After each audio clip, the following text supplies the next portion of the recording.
अस्सलाम वालेकुम। मेरा नाम ज़ुनैरा आसाना है और उम्मीद है आप सब लोग खैरियत से होंगे। सबसे पहले आप लोगों का शुक्रिया जो आप लोगों ने वक़्त निकाला और वेबिनार को जॉइन किया। ये वेबिनार आप लोगों के लिए अरेंज किया गया है ताकि आप लोगों को अवेयरनेस हासिल हो ब्लड डोनेशन एंड ट्रांसफ्यूजन के रिलेटेड, जो कि हमारी ऑर्गेनाइजेशन का मकसद है। हमारी ऑर्गेनाइजेशन YWP यानी कि यूथ एट वर्क पाकिस्तान, हमारी ऑर्गेनाइजेशन बहुत ही अच्छे काम कर रही है, जैसे कि गरीब लोगों की मदद। जिस तरह पिछले दिनों कोविड-19 की वजह से गरीब तबका बहुत ज़्यादा मुतासिर हुआ, तो उसके लिए राशन की फरहमी। उसके बाद जो स्टूडेंट्स मैट्रिक करते हैं तो उनके लिए कैरियर काउंसलिंग कि नेक्स्ट उन्होंने कौन सा सब्जेक्ट चूज़ करना है, मेडिकल, नॉन मेडिकल, इंजीनियरिंग।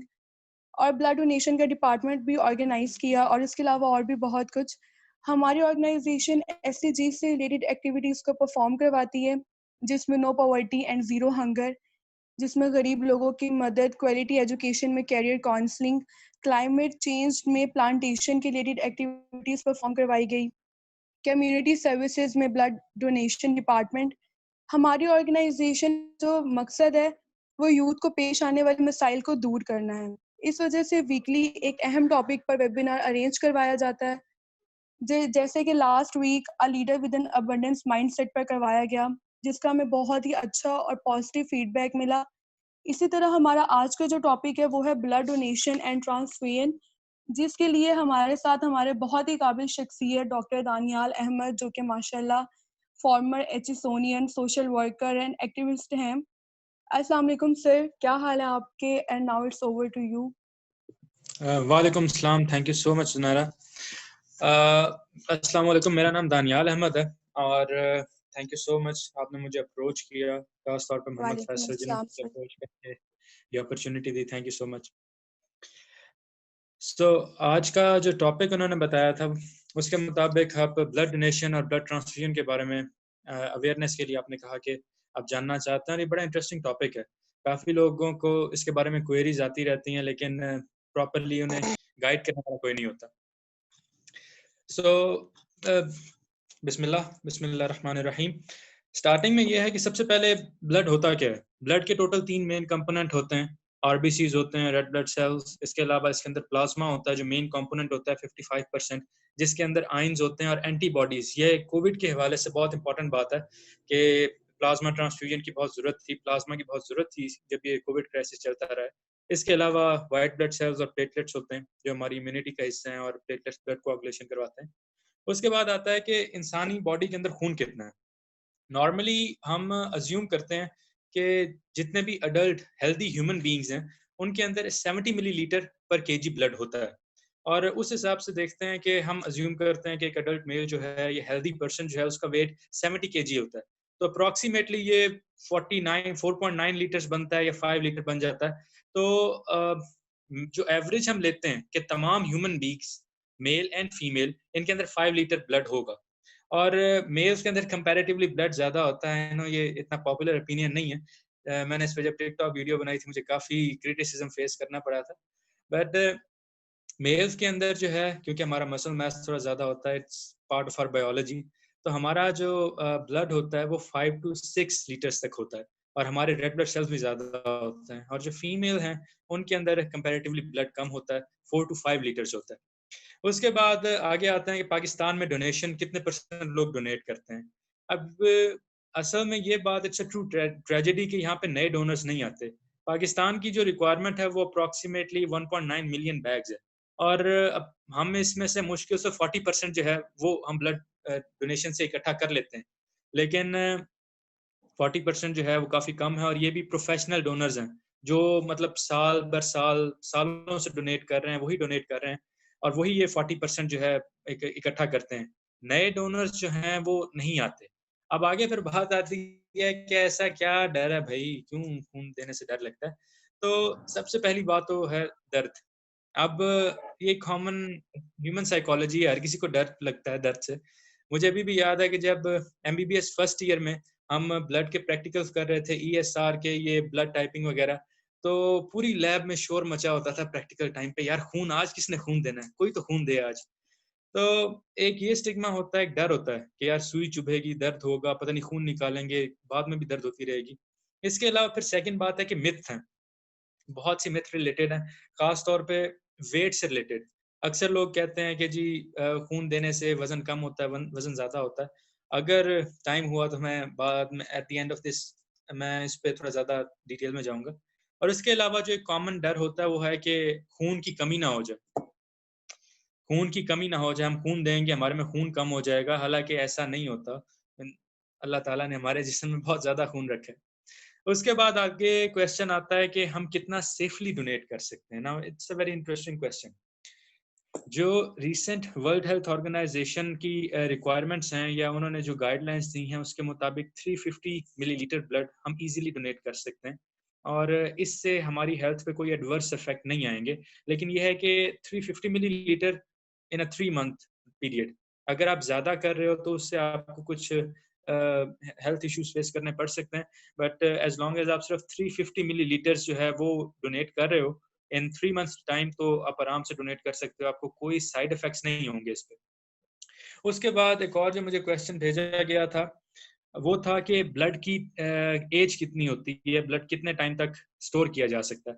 अब जो बेसिकली आपके पास ब्लड होता है, ब्लड बैग होता है, उसके डिफरेंट वॉल्यूम्स होते हैं, 100 होता है, 200 होता है, 350 भी होता है, 450 भी होता है।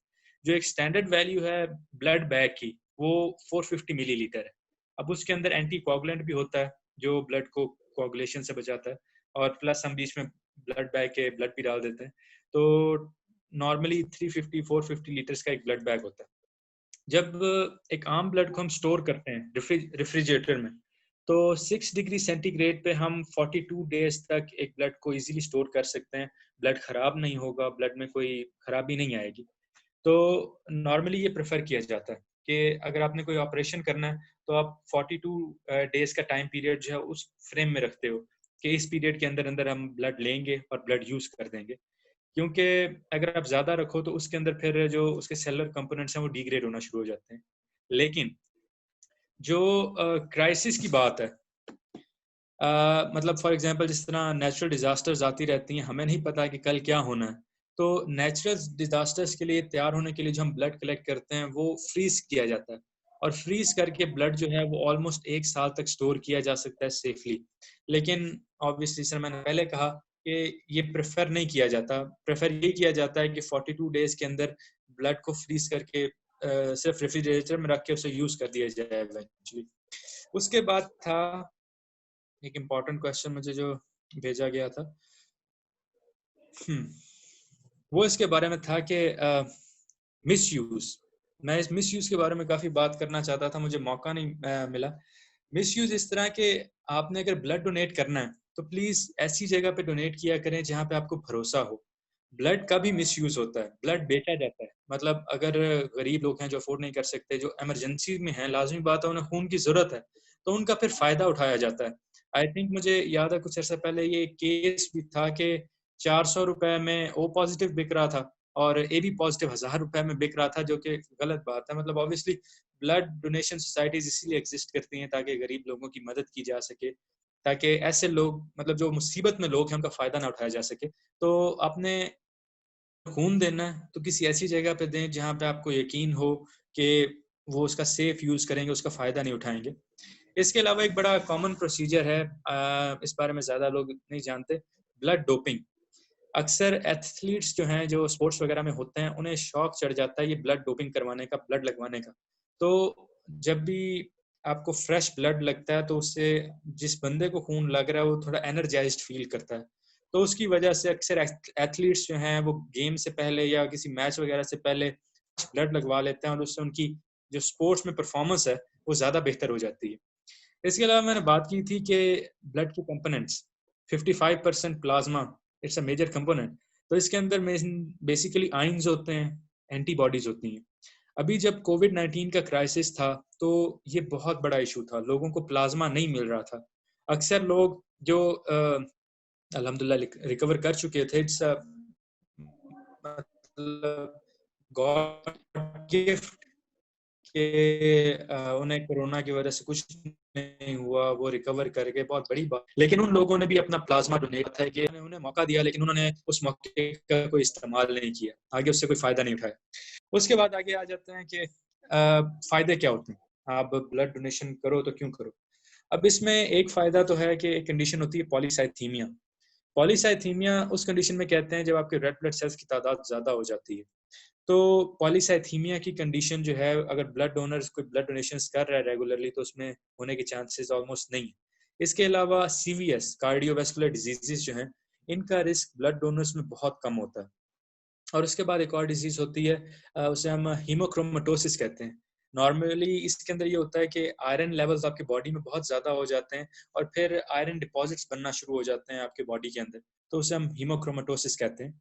जो लोग ब्लड डोनेट करते हैं उनमें ऐसा कोई मसला होने के चांसेस नहीं होते, वो सेफ होते हैं अल्हम्दुलिल्लाह। तो ये इसके कुछ बेनिफिट्स हैं। इसके बाद आ जाता है कि ब्लड डोनेशंस। ब्लड डोनेशंस के लिए जो स्पेशल डे रखा गया है वो 14 जून है। अभी इस दिन के साथ एक बड़ी इंटरेस्टिंग स्टोरी जुड़ी हुई है कि 14 जून जो है ये कार्ल लैंडस्टीनर का बर्थडे है। इस दिन कार्ल लैंडस्टीनर पैदा हुआ था और कार्ल लैंडस्टीनर वो साइंटिस्ट हैं जिन्होंने ये एबीओ ब्लड टाइपिंग डिस्कवर की थी कि ए एंटीजन होता है, बी एंटीजन होता है, या नहीं होता तो फिर ओ एंटीजन है। तो बेसिकली ये ब्लड ग्रुपिंग जो थी ये कार्ल लैंडस्टीनर ने डिस्कवर की थी और उन्हीं को ऑनर करने के लिए जो 14 जून का दिन है उसे हम ब्लड डे मनाते हैं या ब्लड डोनर्स डे बनाते हैं, ताकि जितने भी लोग ब्लड डोनेट कर रहे हैं उन्हें एक तरीके से खराज तहसीन पेश किया जा सके। उसके बाद एक इम्पॉर्टेंट बात जो है कि अक्सर मैं भी अपनी वीडियोस में कहता हूँ, अभी एबीओ ब्लड टाइपिंग की बात कर रहे हैं तो उसी को थोड़ा आगे लेके चलते हैं कि मैं भी अपनी वीडियोस जो बनाता हूँ मैं अक्सर कहता रहता हूँ गलत ब्लड लग गया तो क्या होगा, गलत ब्लड लग गया तो ब्लड ट्रांसफ्यूजन रिएक्शन हो जाएगा। अब ब्लड ट्रांसफ्यूजन रिएक्शन है क्या? अब नॉर्मली एक रेड ब्लड सेल जो है उसके ऊपर एक एंटीजन होता है। एंटीजन समझ लें कि एक सीएनआईसी है आपका, आपको बताता है कि आप इसी बॉडी में बिलोंग करते हो।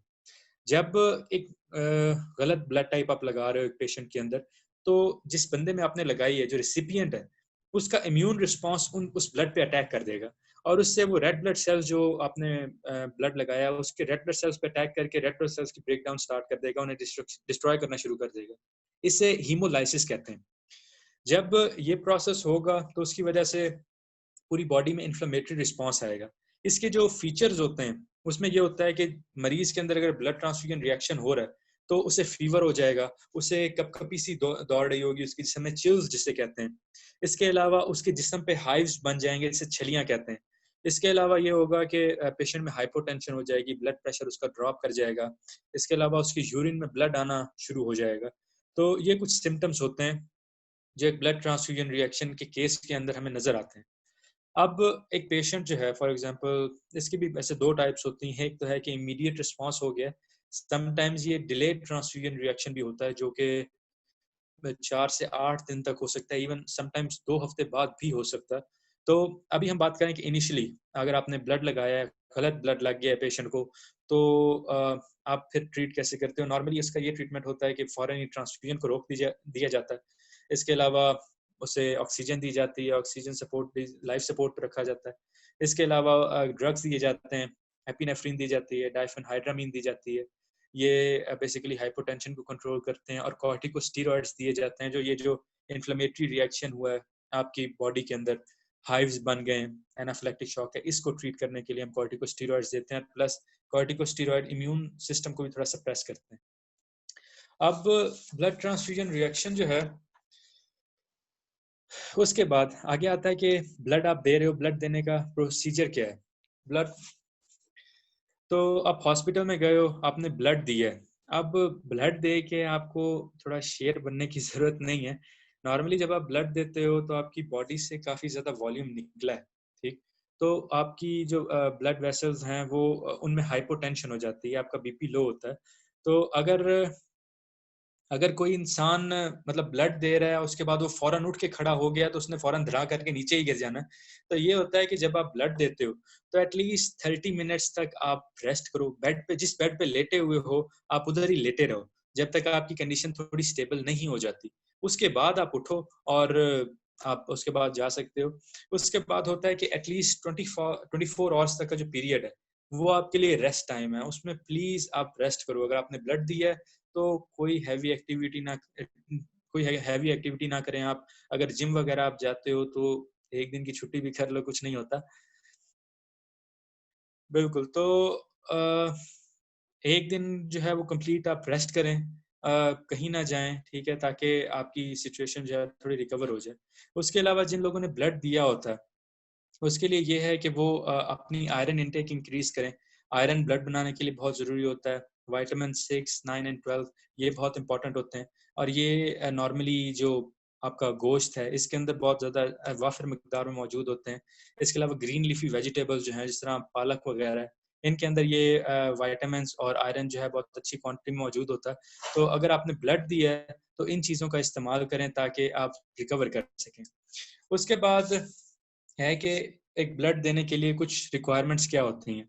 यूजुअली होता है कि आपकी एज जो है वो 18 प्लस होनी चाहिए। 18 से कम है तो नॉर्मली ब्लड डोनेट नहीं करने देते। बॉयज़ के लिए है कि 18 से 50 साल तक डोनेट कर सकते हैं, 50 से ज़्यादा भी नहीं करने देते। और नॉर्मली ये है कि फीमेल्स के लिए 20 प्लस होता है, उनकी एज थोड़ी ज़्यादा होती है। इसके अलावा ये होता है कि जो मिनिमम वेट है वो आपका 50 केजी होना चाहिए ब्लड अगर आप देना चाहते हो।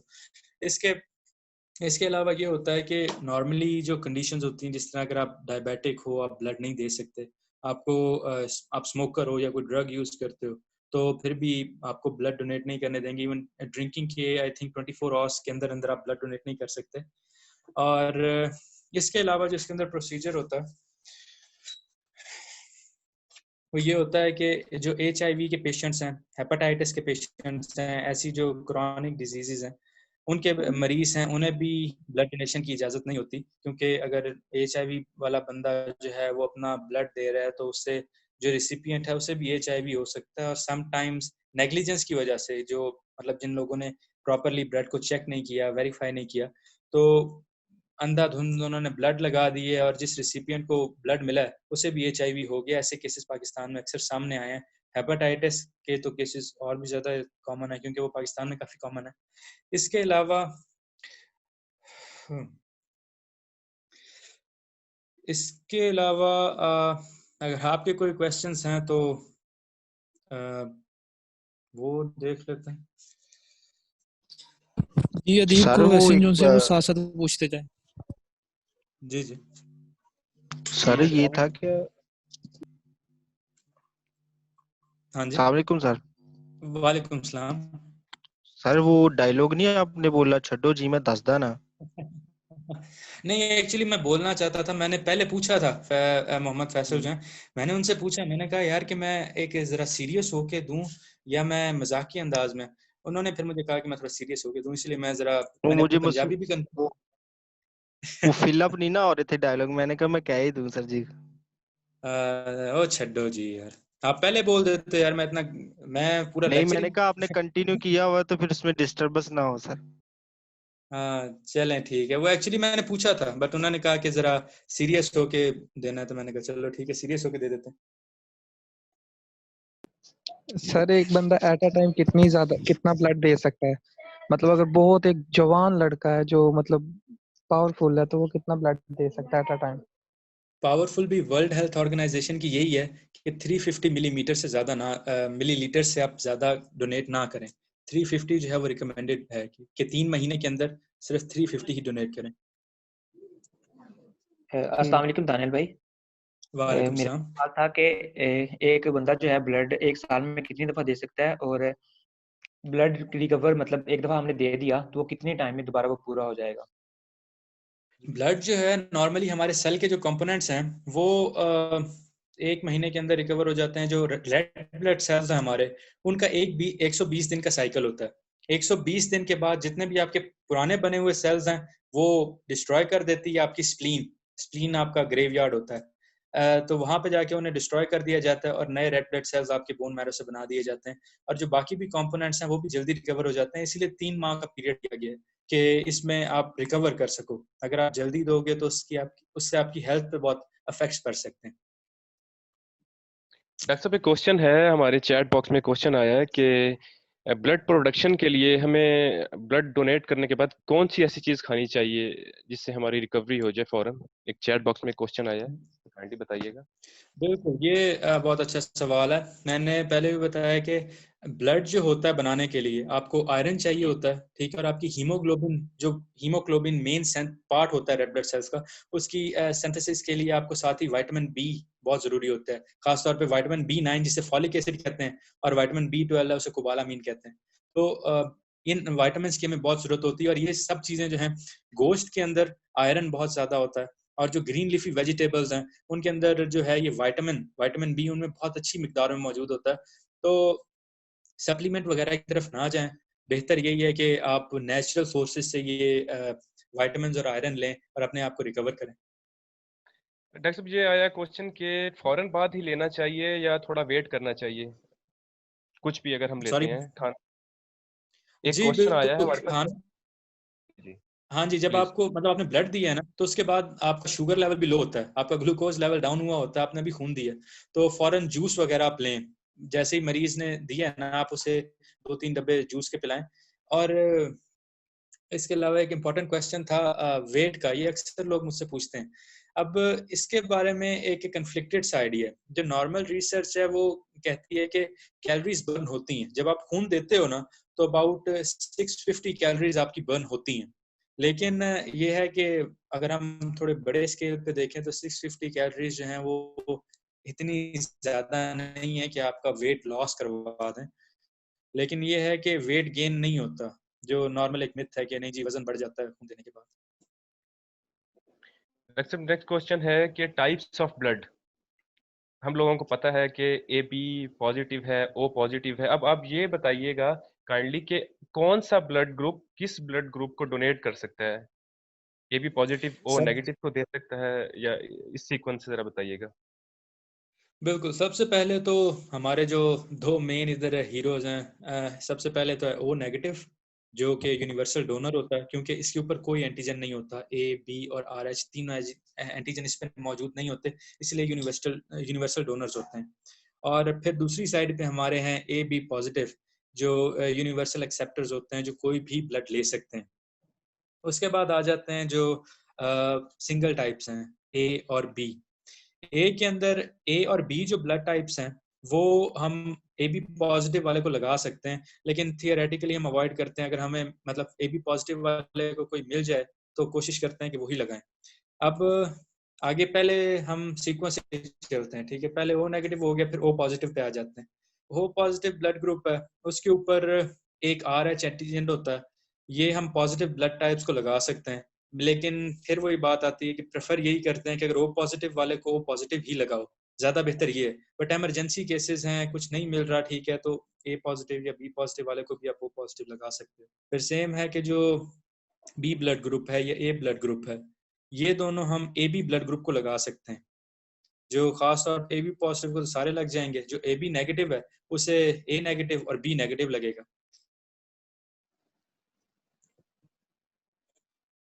और एक इसमें इंटरेस्टिंग, नॉर्मली इस ब्लड टाइप का नहीं पता होता, ये मुझसे क्वेश्चन आया था मुझे कमेंट्स में, गोल्डन ब्लड टाइप।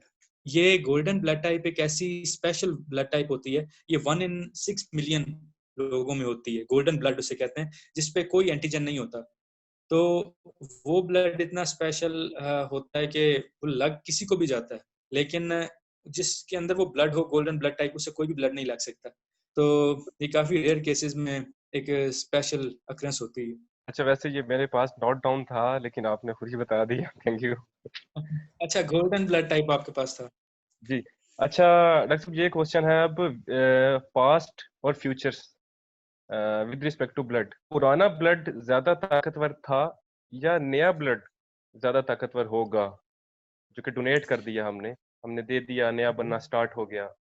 इस पॉइंट ऑफ व्यू से आंसर देगा। ऑब्वियसली नए सेल्स जो हैं गोल्डन, अच्छा ये सादिया शायद गोल्डन ब्लड टाइप को दोबारा पूछ रही हैं। जो नया आपका ब्लड बन रहा है, ऑब्वियसली नए सेल्स जो हैं उनमें वाइटेलिटी ज्यादा है, ठीक है। नए सेल्स बने, नई चीज हमेशा हमेशा बेहतर होती है। तो इसलिए है कि आपको फायदा होता है, आप ब्लड दे रहे हो, नए सेल्स बन रहे हैं, नए सेल्स जो हैं वो ज्यादा एक्टिव होते हैं। तो बेसिकली आई थिंक नया ब्लड जो आपकी बॉडी में बनता है वो ज्यादा बेहतर है। ऑलराइट। डॉक्टर साहब ये क्वेश्चन मैडम का आया है दोबारा गोल्डन ब्लड टाइप का, थोड़ा सा शॉर्ट सा एक डिफाइन कर दें काइंडली। ओके ये बेसिकली RH नल एंटीजन, मतलब इन्हें हम कहते हैं RH नल। इन पे कोई एंटीजन मौजूद नहीं होता इनकी सरफेस पे, और ये 1 in 6 मिलियन इतने रेयर होते हैं। और 1 in 6 मिलियन ऑब्वियसली रेयर होते हैं, और प्लस इनको कोई ब्लड नहीं लग सकता क्योंकि ये बहुत ही रेयर ब्लड टाइप होती है। इनमें लगाएंगे तो रिएक्शन हो जाएंगे, जैसे मैंने बताया ब्लड ट्रांसफ्यूजन रिएक्शन के बारे में पहले। डॉक्टर साहब, ये थ्रोपी से रिलेटेड क्वेश्चन आया है कि कुकिंग थ्रोपी से जो ब्लड निकाला जाता है उसका कोई नुकसान तो नहीं होता? वो जो जिस प्रोसेस को नॉर्मली वो हजामा कहते हैं, मैं भी सॉरी मैं, यही है बिल्कुल। हाँ जी, वो कपिंग थेरेपी ऑब्वियसली वो तो सुन्नत भी है, वो तो है। वो तो बेसिकली ये होता है कि जो खराब ब्लड है ना, वो आपकी बॉडी से निकल रहा है, वो तो बहुत अच्छी चीज है, थेरेप्यूटिक होता है वो। और ऑब्वियसली सुन्नत रसूल है, तो वो कैसे खराब हो सकता है, बेनिफिट्स ही उसके हैं। डॉक्टर साहब, एक क्वेश्चन ये है कि लोग ब्लड देने से बहुत ज्यादा डरते हैं। अक्सर लोगों से ही जी मुलाकात हो तो बहुत ज्यादा डरते हैं। तो ऐसा ऐसा आंसर हो जिससे हम लोगों को मोटिवेट कर सकें, उन्हें समझा सकें, ताकि वो भी डोनेट करें। हाँ, कोई ऐसा आंसर आपकी तरफ से सब पार्टिसिपेंट्स के लिए? हम्म ये एक वीडियो में पहले भी मैंने कहा था शायद कि हेडा खून जिस्म में रख के करना की ये थोड़ा जिहा दे देता करो यार, तो बात अब सिर्फ ये इतनी करना सही है। पड़ेगा। Alright, thank you. हम्म, अच्छा डॉक्टर साहब, एक क्वेश्चन था मेरे पास कि ब्लड डोनेट करने से लोग कहते हैं कि बहुत ज़्यादा वीकनेस हो जाती है, तो इसके बारे में थोड़ा सा शॉर्ट सा एक आंसर, एक रिप्लाई कर दीजिए। ओके जो इनिशियली आपने ब्लड दिया है ना, तो आपको ऑब्वियसली वीकनेस फील होगी। ब्लड आपके जिस्म का हिस्सा था, आपको हाइपोटेंशन फील होगी, आपको चक्कर भी आएंगे, आपको मतलब लगेगा कि मैं गिरने वाला हूँ, मुझसे कुछ हो नहीं रहा, मुझसे काम नहीं किया जाता, मुझे थकावट भी हो रही है। ये इफेक्ट्स नॉर्मल हैं, ब्लड देने के ये हैं। लेकिन 1-2 हफ्ते के बाद बंदा नॉर्मल फील करने लग जाता है। ऐसा कोई परमानेंट इफेक्ट नहीं होता अगर आप वर्ल्ड हेल्थ ऑर्गेनाइजेशन की गाइडलाइंस के मुताबिक ब्लड दे रहे हो तो। जी, नेक्स्ट क्वेश्चन आया है मिस इल्मास की तरफ से कि ब्लड डोनेशन के बाद बॉडी वेट गेन होता है, इज इट ट्रू? एक्चुअली ये मैंने पहले भी कहा कि ये एक मिथ है। जो साइंटिफिक पॉइंट ऑफ व्यू से अगर मैं इसका आंसर दूं ना, तो रिसेंटली मुझे याद नहीं कि रिसर्च किसकी है, लेकिन रिसर्च के मुताबिक जब आप ब्लड देते हो तो 650 कैलोरीज बर्न होती हैं। आप मतलब बर्न हो रही हैं, आप गेन कुछ नहीं कर रहे। लेकिन अक्सर ये होता है जो जब आपको वीकनेस फील हो रही होती है, आप अपना लाइफस्टाइल थोड़ा चेंज कर लेते हो, आप काम वगैरह छोड़ देते हो, आप अपनी इनटेक ज्यादा कर लेते हो, तो उसकी वजह से वो वेट गेन होता है, और लोग समझते हैं कि नहीं ये हमने खून दिया है, इसकी वजह से हमारा वेट गेन हो रहा सर, ब्लड देने के फायदे और नुकसानात एनी कोई है। भी? ब्लड ब्लड देने के फायदे सबसे पहले तो इस तरह गिन लें कि पॉलीसाइथीमिया नहीं होता। पॉलीसाइथीमिया यही होता है कि आपके रेड ब्लड सेल की क्वांटिटी बढ़ जाती है। सेकंड है हीमोक्रोमेटोसिस, आपके ब्लड के अंदर आयरन का लेवल नहीं बनता। नॉर्मली ये होता है कि आयरन का लेवल ज्यादा हो जाए तो आयरन डिपॉजिट होने लग जाता है, तो उनको हम वो वाली कंडीशन आप में नहीं होती। इसके अलावा CVS कार्डियोवास्कुलर डिजीजेस नहीं होती हैं ऐसे पेशेंट को। और इसका जो सबसे बड़ा फायदा है वो ये है कि यार आपको खुद सुकून मिलता है। देखिए आप, एक पर्सनल सेटिस्फेक्शन होती है, मैंने खून दिया यार, मेरा खून किसी की जान बचाएगा, तो साइकोलॉजिकली भी ये बड़ा फायदेमंद होता है। तो मिस हिना की तरफ से क्वेश्चन है, जिनकी एचपी लो हो अगर वो डोनेट करना चाहें तो क्या उनको डोनेट करना चाहिए? नहीं, बिल्कुल नहीं। हीमोग्लोबिन जो है अगर आपका लो है, आप और ज्यादा दोगे तो उससे एडवर्स इफेक्ट आएंगे, आपको अनीमिया हो जाएगा, आप अपनी हेल्थ खराब कर लोगे। सो नहीं, प्लीज डोनेट नहीं करें। एचपी का ब्लड के साथ क्या रिलेशन है? अच्छा HP जो दानियाल, होता है वो हीमोग्लोबिन होता है जी। मेरा हाँ चलो जी, ये ले लें एक वैसे।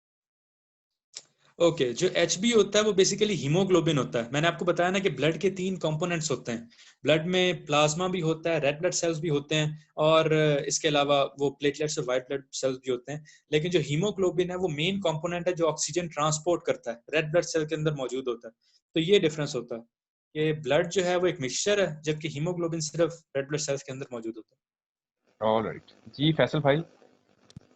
जी दानियाल, मेरा ये क्वेश्चन था कि जो एचपी है जब ब्लड डोनेट करें मिनिमम कितनी होनी चाहिए और मैक्सिमम, और कितनी एचपी पे जो सा वो ब्लड डोनेट मिनिमम करना चाहिए? जी बिल्कुल 12.5 एक नॉर्मली स्टैंडर्ड रखा होता है कि 12.5 से कम हो तो आप खून नहीं दे सकते।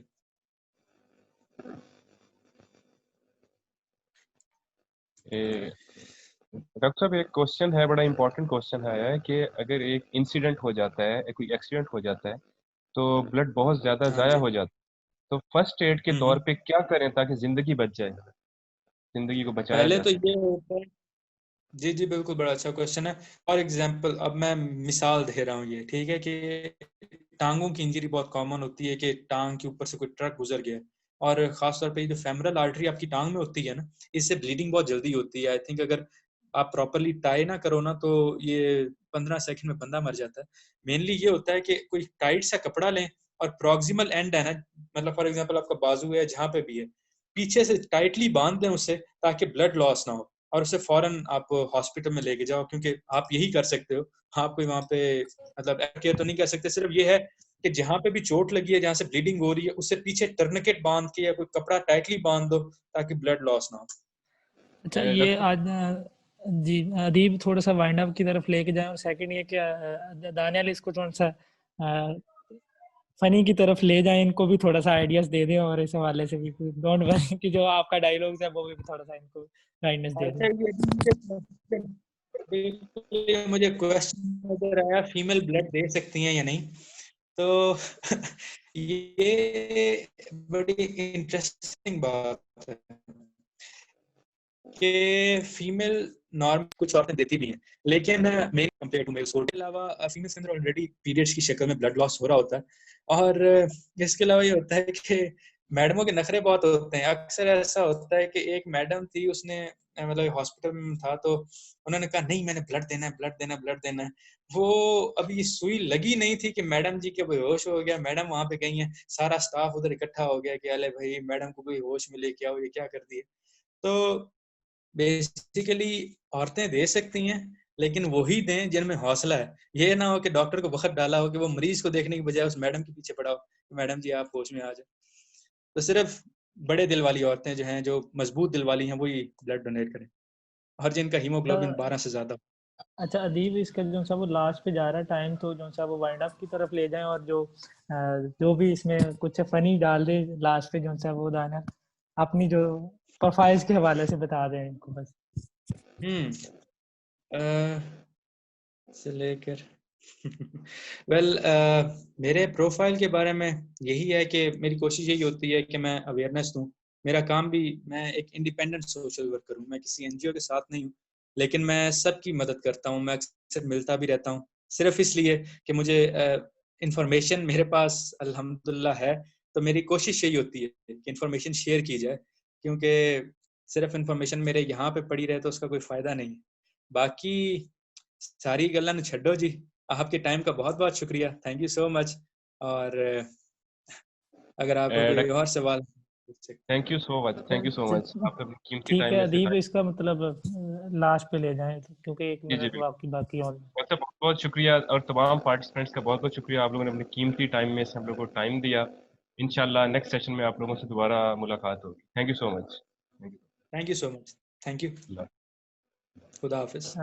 Specially thank you so much Daniyal, और जितने भी पार्टिसिपेट्स हैं उनका भी थैंक यू सो मच जिन्होंने पार्टिसिपेट्स किया, और इंशाल्लाह नेक्स्ट सेशन में दोबारा इसी टॉपिक्स पे और इसी प्लेस पे बात होगी इंशाल्लाह। इंशाल्लाह जरूर, थैंक यू।